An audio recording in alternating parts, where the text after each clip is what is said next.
Hello guys, next episode के start से पहले आप लोग मेरे चैनल को सब्सक्राइब कर देंगे। इससे अभी नेक्स्ट एपिसोड को स्टार्ट करते हैं। लिंजी और सुशाओ जो दोनों ही एक साथ स्कूल के लिए जाने लगते हैं तो आगे से ग्रैंडमा आ जाती है जो आकर इन्हें एक साइकिल देने लगते हैं और कैरी होते हैं कि लिंजी ये तुम्हारे लिए लेकर आई हूँ। लिंजी तो ये देखकर हो जाता है कि पिंक कलर की साइकिल वो भी मेरे लिए। तो ग्रैंडमा बताने लगती है कि ये मैंने अपने ग्रैंडसन के लिए ली थी और तुम भी बिल्कुल मेरे ग्रैंडसन जैसे लगते हो, इसलिए मैंने ये तुम्हें दे दी ताकि तुम उसके आने तक इसको यूज करते रहो। सुशाओ ये बात सुनकर कहने लगती है कि ग्रैंडमा क्या आपकी सारी नस्लें एक जैसी लगती हैं, क्योंकि कभी आप इसको अपने हस्बैंड जैसा बना देते हो, कभी ग्रैंडसन जैसे, अभी कोई और भी रह गया तो उनके जैसा भी बना दो। अब ग्रैंडमा तो वहाँ से देने के बाद चली जाती है, पर उनके जाने के बाद लिंजी कहने लगता है कि मैं मर जाऊंगा, कभी भी इस पिंक साइकिल के ऊपर नहीं बैठूंगा। ये बात सुशाओ भी सुन लेती है तो वह कहने लगती है कि इतनी प्यारी तो है। तो लिंजी कहता है कि तुम मेरी ले लो, मैं तुम्हारी ले लेता हूँ। सुशाओ तो इस बात से खुश हो जाती है और कहने लगती है कि हाँ हाँ ठीक है। और जैसे वो उसको अपनी साइकिल देने लगती है तो उसके ऊपर युवा की पिक होती है, जिसे देखते ही लिंजी अपनी साइकिल लेकर जाने लगता है। सुशाओ उसके पीछे आ रही होती है कि तुमने साइकिल देने का वादा किया था।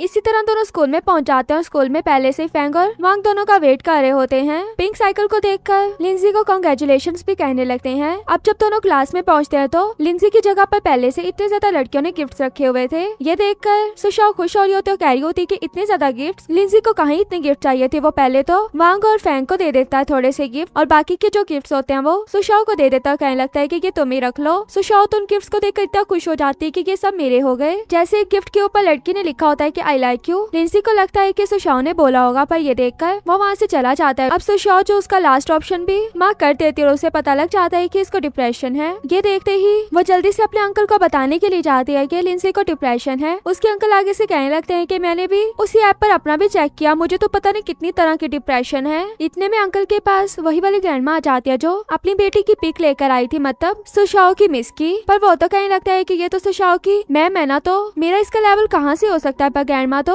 इन दोनों का रिश्ता करवाने पर लगी होती है, यहाँ तक कि अपनी बेटी को भी ये जाकर पिक दिखा रही होती है इसकी। पर जैसे ही उनकी बेटी को पता लगता है कि ये तो सुशाओ के अंकल हैं, वो तो फौरन से मना करके वहाँ से भागने लगती हैं। अभी तो सुशाओ जो अपने दोस्तों के साथ होती है तो उसको अपने दोस्तों से पता लगता है कि लिंजी तो ऊपर रूफ टॉप पर क्या हुआ है। ये सुनते ही वो डिप्रेशन की वजह से कि सुसाइड भी इंसान कर सकता है तो सोचकर लिंजी के पास पहुंच जाती है, उसको आवाज देते हुए जा रही होती है, यहाँ तक कि खुद भी उसके साथ गिर जाती। तो वो कहने लगता है कि तुम यहाँ पर क्या कर रही हो। पर सुशाओ पूछने लगती है कि तुम रूफ टॉप पर आकर क्या करे। तो वो कहने लगता है कि मैं तो थोड़ी एयर लेने के लिए आया था। ये बात सुनकर सुशाओ कहने लगती है कि क्या तुम्हारा कोई और आइडिया तो नहीं। तो वो कहने लगता है कि कैसा आइडिया और तुम क्या चाहते हो कि मेरा क्या आइडिया हो। सुशाओ कहने लगती है कि तुम इतने एज पे खड़े थे तो मैंने कहा कि तुम यहाँ से कहीं कूद ना जाओ, इसलिए मैं तुम्हारे पास आ गई। तो वो कहने लगता है कि क्या ऐसी बात है। पर सुशाओ तो चुप करके वहाँ से चली जाती है, पर वो अपना मोबाइल गलती से यहीं पर गिरा कर चली गई थी और उसका मोबाइल पकड़कर लिंजी को भी पता लग जाता है कि इसको ऐसा लगता है कि इसे डिप्रेशन है। वो तो ये देखने की बस स्माइल करने लगता है। जब घर आकर पड़ा होता है तो सुशाओ भी उसके पास ही आकर बैठकर पढ़ने लगती है। उसको कोई भी काम खुद से नहीं करने देती बल्कि पानी तक भी उसे डालकर देती है। अब जब लिंजी को भूख लग गई थी तो वो कहने लगता है कि मैं कुछ फ्रूट खाना चाहता हूँ क्योंकि मैंने ठीक से कुछ खाया नहीं। तो वो कहने लगती है कि मैं अभी तुम्हारे लिए फ्रूट लेकर आती हूँ। पर वो कहता है कि मैं चिकन रोस्ट हुआ खाना चाहता हूँ। ये सुनते हुए कहती है कि ठीक है, मैं एक चिकन को मार दूंगी। ये कहकर वो चिकन लेने के लिए चली जाती है। जब चिकन लेकर आ रही होती है तो उसको अंकल से पता लगता है कि लिंजी रूफ टॉप पर चला गया है और वो ये सुनते ही अपने अंकल को वो चिकन देकर चली जाती है। उसके अंकल भी चिकन से कहने लगते कि क्या तुमने भी पढ़ना है। जब वो रूफ टॉप पर पहुंचती है तो देखते है कि लिंजी तो रो रहा है। ये देखकर वो उससे पूछने लगती है कि क्या तुम खुश नहीं हो, तो क्या हुआ मुझे भी बताओ। तो वो कहने लगता है कि मेरे कोई भी दोस्त नहीं है। सुशाओ कहती है कि ऐसी कोई भी बात नहीं, मैं तुम्हारी दोस्त हूँ। वो कहता है कि नहीं, तुम मुझसे नफरत करती हो क्योंकि मैं तुम्हारे घर पर तुम्हारे रूम में आकर रह रहा हूँ। सुशाओ कहने लगती है कि किसने बोला मैं तुमसे नफरत करती हूँ, बल्कि ऐसा कुछ भी नहीं, मैं तुम्हारी दोस्त हूँ, मेरे बाकी फ्रेंड्स तुम्हारे दोस्त हैं, तुम हमें बातें बता सकते हो। लिंजी कहने लगता है कि क्या ऐसा सच में है। तो वो कहती है कि हाँ। तो लिंजी उसे बताने लगता है कि मुझे ऐसा लगता है कि मैं दुनिया में बिल्कुल अकेला हो गया हूँ और मुझे भी मर जाना चाहिए। तो वो उसे कंफर्ट वगैरह करने लगती है। तो लिंजी भी उसे बोल देता है कि मैं तुमसे साइकिल एक्सचेंज करना चाहता हूँ। तो वो कहती है कि हाँ क्यों नहीं, अभी जाकर साइकिल एक्सचेंज करते हैं। कहकर सुशाओ अपनी साइकिल को ले आती है तो वो साइकिल के ऊपर स्टिकर लगे देखकर दूसरी तरफ फेस कर ले। तो वो कहने लगती है कि अब क्या हुआ। तो वो उसे कहने लगता है कि इस पर युवा की पिक है और इसकी पिक को देखकर लगता है कि उन लोगों ने इसको चूज कर लिया मुझे छोड़कर। यह सुनते ही सुशाओ जल्दी से उन पिक्स को उतार देती। जैसे वो घर की बात करता है कि घर में भी उसकी पिक्स लगी हुई है तो वो कहती है कि उन्हें भी साफ कर दूंगी। वो तो इतना खुश हो जाता है कि इतनी जल्दी मान गई। वो हर उस चीज को घर से गायब कर देती है जो युवा से जुड़ी हुई थी और अपने फ्रेंड्स को भी ये सारी बात जाकर बताती है। उसके फ्रेंड कहने लगते हैं कि हमें उस पर नजर रखनी होगी ताकि हम इसकी जान बचा पाए। अब चारों मॉर्निंग में उठकर इसका वेट कर रहे होते हैं। जैसे ये रूम से बाहर आता है तो चारों एक साथ बोलते हैं कि तुम उठ गए, हम साथ में स्कूल चलते हैं। लिंजी को तो कुछ समझ नहीं आ रहा होता है कि ये चल क्या रहा है। चारों उसके आगे पीछे उसके साथ ही स्कूल जा रहे होते हैं, यहाँ तक कि उसका पीछा वॉश वॉशरूम में भी नहीं छोड़ते और जब वो वॉशरूम से बाहर आता है तो सुशाओ उसका वेट कर रही होती है। अब रात होती है तो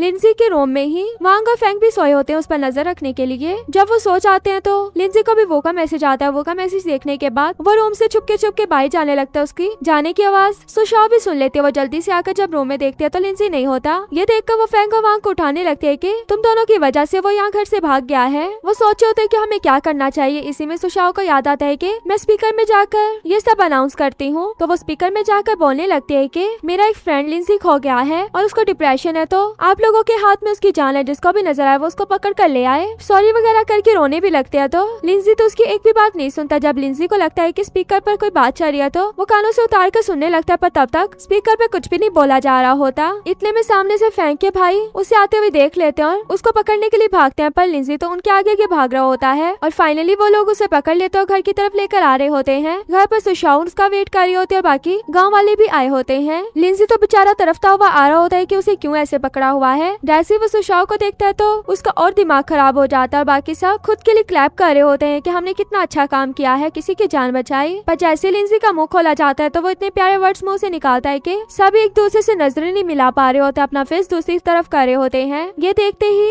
हेड चीफ भी बाकी सबको जाने को कहता है कि आप लोग आप जाकर सो जाओ। अब सुशाओ को भी फील हो गया था कि उसने गलत किया, इसलिए वो लिंजी से सॉरी करने के लिए उसके रूम में जाती है। लिंजी भी उसे देखकर स्माइल कर रहा होता है, पर अपनी स्माइल को रोकते हुए उसे पूछने लगता है कि तुम यहाँ पर क्या कर रही हो। तो वो उसके सामने बैठते हुए कहने लगती है कि मुझसे बहुत बड़ी गलती होगी, मुझे इस तरह तुम्हारे साथ नहीं करना चाहिए था। मैं लोगों की बातों में आगे और आपकी बातों में कि तुम्हें डिप्रेशन है। लिंजी उसे आगे से कुछ भी नहीं बोलता, बल्कि कहता है कि मैं ऐसी बातें दिल में नहीं रखता, क्योंकि वैसे भी मैं कल वापस जा रहा हूँ। ये सुनते साथ ही सुशाओ थोड़ा सा सैड हो जाते हो, कहने लगती कि कल तुम वापस जा रहे हो। तो वो कहता है कि हाँ, तुम यही तो चाहते हो कि मैं तुम्हारे घर से चला जाऊँ। अब वो इसकी बात के बाद उसके रूम से चली जाती है और उसके रूम से जिन के घर पर पहुंच जाती है। जिन भी उसे देखकर जल्दी से कॉल कट कर देती, क्योंकि वो फेंग से बात करी थी कि तुम्हें जाकर उससे सॉरी करनी चाहिए, किस तरह तुम लोग उसे पकड़ कर लाए थे। और सुशाओ से आकर बताती है कि लिंजी कल घर से जा रहा है। ये सुनकर जिन कहने लगती कि तुम्हें तो खुश होना चाहिए। तो वो कहती है कि हाँ मैं खुश हूँ, पर जिनको समझ आ जाता है कि ये उसे लाइक करती हो, ये बात वो उससे पूछ भी लेती है। पर सुशाओ तो इस बात को नहीं एक्सेप्ट कर रही होती है, कहने लगती है कि नहीं ऐसा कुछ भी नहीं है, मैं उसे क्यों लाइक करूंगी। पर फिर से